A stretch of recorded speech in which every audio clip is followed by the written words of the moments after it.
le président argentin Javier Milei, le fameux, l'homme à la tronçonneuse, celui qui a remis l'économie de son pays à fond, à balle, celui qui a rehaussé, qui a remis de l'ordre dans son pays, l'Argentine, fait parler de lui car il a déclassifié des documents. Il n'est pas le seul, hein. On a vu Trump déclassifier des documents sur Kennedy, en apprenant qu'il y avait la CIA dedans, un pays dont il faut éviter de dire le nom. Il a quelques trucs qui sont sortis, il y a même eu une déclassification d'un papier de la CIA qui explique qu'ils ont retrouvé l'Arche d'Alliance, pour ceux qui savent ce que c'est. Là, c'est par rapport à l'Ancien Testament, par rapport à la religion chrétienne. Donc il se passe, on a des documents qui sortent de dos, qu'on n'était même pas, on savait même pas qu'il y avait eu ce genre de choses. C'est comme ça, c'est incroyable. Et alors on a Javier Milei qui s'y met aussi, qui déclassifie, et parmi ces documents, on a la confirmation qu'Adolf Hitler a survécu à la Seconde Guerre mondiale, qu'il ne s'est pas suicidé dans son bunker. Certains, vous allez me dire, mais on le savait, il y avait des histoires, on avait retrouvé des habitations avec des médicaments qu'il utilisait, exactement les mêmes, donc faut pas nous prendre pour des cons quand même.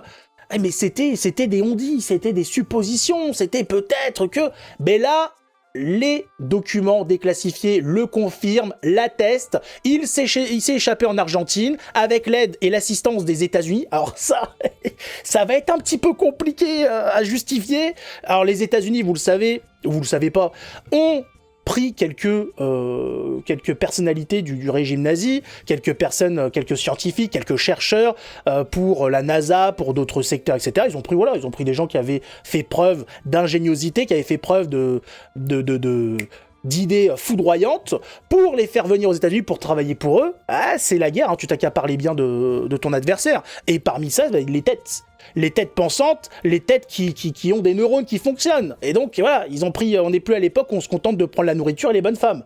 Là, on prend des gens qui ont une utilité sérieuse. Les femmes ont leur utilité, mais on n'est pas sur une étendue de démographie. Là, c'était vraiment, voilà, vous avez fait des trucs de dingue, on vous veut chez nous pour continuer à innover, continuer à nous faire à nous concocter des belles armes, hein, de l'avancée technologique, parce que qui est premier dans l'avancée technologique? C'est celui qui nique tout le monde. On le voit avec l'IA aujourd'hui. Le pays qu'aura l'IA la plus perfectionnée, qu'aura l'IA qui maîtrise le plus de secteurs, sera l'entreprise de demain. Les entreprises en seront dépendantes, nous serons dépendants des IA parce qu'elles seront incorporées dans nos ordinateurs, nos téléphones, etc. Donc c'est pour ça, on s'accapare les cerveaux des autres pour faire avancer tout ça. Et donc on apprend qu'il a vécu 20 ans et a engendré 2 filles. Donc il a vécu 20 ans en Argentine, une belle vie, tranquille. Pourtant on nous avait dit oui, 54 cancers, une couille, une prothèse de hanche, un kyste aux ovaires, on nous avait vendu la totale. Le type était en train de mourir, il était sous cacheton, drogué comme pas possible, il lui restait 1 an à vivre. Non, finalement, loin de l'Allemagne, dans la pampa argentine, le gars a vécu 20 ans tranquille, il a même fait 2 filles. Alors, est-ce qu'il a fait 2 filles avec une Allemande ou avec une habitante, avec une femme de là-bas? Ça, je ne sais pas. Il a eu le temps de copuler, il a eu le temps de passer sa vie, de boire des cocktails. Qu'est-ce que vous voulez, c'est intéressant quand même. On avait dit oui, non, il est mort dans son bunker, alors qu'il n'y avait aucune trace. On a dit, on a retrouvé des cadavres calcinés. Oui, mais c'est pas suffisant, en fait. C'est pas avec ça qu'on déclare qu'un type, qui fait encore parler de lui aujourd'hui, hein, c'est pas n'importe qui, est mort. Il faut un peu plus que ça. Mais le souci, c'est que, pour l'opinion publique, pour vraiment déclarer que la guerre était gagnée, il fallait bien cette déclaration de... Il est mort, c'est fini, ils ont perdu, alors qu'il s'est enfui, on sait pas où il est, la guerre ne s'interrompt pas, ça s'interrompt pas. Ça ne s'interrompt pas. Ça ne s'arrête pas là. On dit, mais il est où alors? Il est encore là. Qu'est-ce qu'on fait? Est-ce qu'il est en train de monter une armée sur la face cachée de la Lune? Est-ce qu'il est sous la Terre? Est-ce qu'il a découvert que la Terre était plate? Est-ce qu'il est dans son bunker au pôle Nord? Donc voilà, tout ça a été fait question de calmer les choses, surtout qu'en plus, on apprend qu'il y a eu l'assistance des États-Unis, donc il y a eu l'aide en plus des Américains là-dessus pour faire pour clôturer cette affaire, pour dire, oh non, mais... Là, le petit tas de poussière dans le coin, c'est lui, là. Si, c'est lui. Là, regarde. Hein? Oui, il reste pas grand-chose, il reste pas... il y a des courants d'air aussi, qu'est-ce que tu veux que je te dise? Il y en a des... regroupe tous les tas de poussière, ça fera peut-être quelque chose. Eh non, c'était pas le tas de poussière. Ça, c'est juste la bonne femme qui avait pas fait le ménage la veille, c'est tout. C'était pas Adolf Hitler, non, lui, il était en Argentine, en train de se la couler douce. Alors maintenant, qu'est-ce qui va se passer? Les répercussions, pas grand-chose. Il y a prescription, c'est bon. Qu'est-ce qu'ils voulaient qu'on fasse? On va pas, les États-Unis vont pas passer en procès pour ça. L'Argentine, elle, se dédouane de cette affaire. Elle dit bon voilà, oui, il était en Argentine, mais c'est pas nous qui l'avons aidé. Ouais, il a décidé, il a voulu l'Argentine, on sait pas, peut-être parce que l'atmosphère, l'air est plus pur, hein, les côtes sont plus jolies, il y a une ambiance, il y a quelque chose, le panorama est quand même sympathique. Les femmes sont séduisantes, hein, il y a comme ça, il y a des petites chansons, il y a du ukulélé, on s'ambiance. Qui va faire quoi de cette information? Qu'est-ce que les grands... En tout cas, ça clarifie les choses sur la mort de Hitler, qui n'était pas mort au moment où ça a été annoncé. Ouais, il a vécu 20 ans de plus tranquillou. Maintenant, c'est quand même marrant de se dire que jusque dans les années 60, il y avait Hitler qui était en Argentine, tranquille, en train de voir l'évolution du monde, de voir un petit peu comment tout se passait, en train de voir comment il s'est camouflé, il s'est rasé la moustache, il s'est rasé le crâne, là, il s'est poussé les cheveux. On n'aura pas beaucoup d'informations là-dessus. Alors maintenant, il va y avoir peut-être une enquête pour clarifier les choses. On va peut-être avoir des moyens qui vont être mis en œuvre pour savoir ce qui s'est passé. Est-ce qu'ils vont essayer de retrouver les deux filles qui sont responsables de rien? Elles sont responsables de rien, qui ont peut-être elles-mêmes eu des enfants. En tout cas, les choses se commencent à se dire, on commence à ouvrir les dossiers. Qu'est-ce qu'on va découvrir demain? Aurons-nous d'un coup des informations sur les petits gris qui sont peut-être parmi nous? Va-t-on apprendre que la Terre est plate?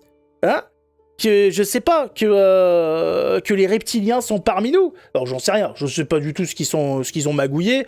Voilà, à part des meurtres et des carabistouilles comme ça. Allez savoir tout ce qui est planqué dans ces histoires. C'est vrai, il faut se rappeler aussi que Kennedy Jr. a révélé l'existence des chemtrails. Et qu'il a annoncé y mettre fin. Les chemtrails, c'est ces épandages de produits chimiques dans les airs. Ces traînées énormes et longues qui ne s'atténuent pas derrière les avions, qui étaient considérées comme du complotisme, a été révélé par l'administration Trump en disant qu'ils allaient y mettre fin. Donc on apprend comme ça. Tout ce qui hier était un complot, aujourd'hui devient une vérité. Et où ça s'arrête? Alors, où s'arrête cette avalanche de vérité qui sort?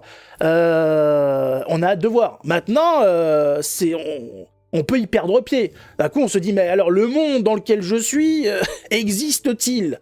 On m'a vendu un monde, on m'a appris un monde qui n'est pas exactement le vrai. Alors là, pour le moment, ça concerne des petites choses. Les épandages, bon, beaucoup de gens le savaient. L'histoire d'Adolf Hitler, pareil, il y avait eu énormément de documentaires là-dessus. Alors certes, c'est pour faire vendre de la vidéo, tout ça. Maintenant, ça s'arrête où? Voilà. Jusqu'à où on nous a menti? Quand on voit les crapules qu'on a au gouvernement, quand on voit que d'une semaine à l'autre, que d'un jour à l'autre, ils sont prêts à raconter tout et son contraire. Quand est-ce qu'on va arriver à la ligne de fin de tous ces mensonges? Parce que là, ça a à peine commencé. Ils viennent à peine d'ouvrir le truc. Ça pète déjà. Il y en a déjà partout. Ça a à peine été ouvert qu'on a dit putain, ça suffit.